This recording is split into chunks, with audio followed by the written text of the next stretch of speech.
акыркы жылдары эч эле ишим окшошпой атат. Ийгиликтерди багындыра албай жатам. Энергия бат эле түгөнүп калып жатат. Биринчиден бул корак. Адам 40 жаштан баштап 50 жашка чейин соолой баштайт. Арабтын акындары ар бир жылды эсептеп жазып чыккан экен, субханалла. Өтө сонундурда ошол айткан экен. إذا كان سنك الخمسون لم يكن لدائك إلا أن تموت طبيب. Элүүгө чыксаңыз, өзүңүз врач болуп өтүп кетесиз дейт.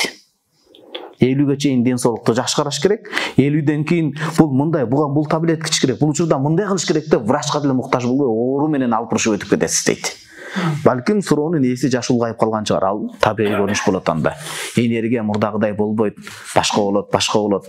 Анан экинчиси, сиз эмнеге ийгиликке жетпей атасыз? Ишиңиз чаржайып болгон себептен. Сахабалар пайгамбар саллаллаху алейхи ва саллям дуа кылат эле. Аллахумма инна аудука мин шататил кулуб, ар чачкан ойлордон ишимдин иретсиздигинен сакта деп. Ишиңизди могул негизги деп жашоо да керек да. Имандан, илим билимден кийин ушуну иретке келтириңиз, анан керексиз мындай чама чаркыт энергияңыз кетирбей, 2-3 нерсеге эле күчүңүздү бөлүңүз, ошондо ишиңиз иреттелет. Анан үчүнчүсү, сиз өтө ишмердүү, гөргө көрүнүп кеткен бизнесмен болдуңуз, сизге адамдардын көзү тийди, сөзү тийди.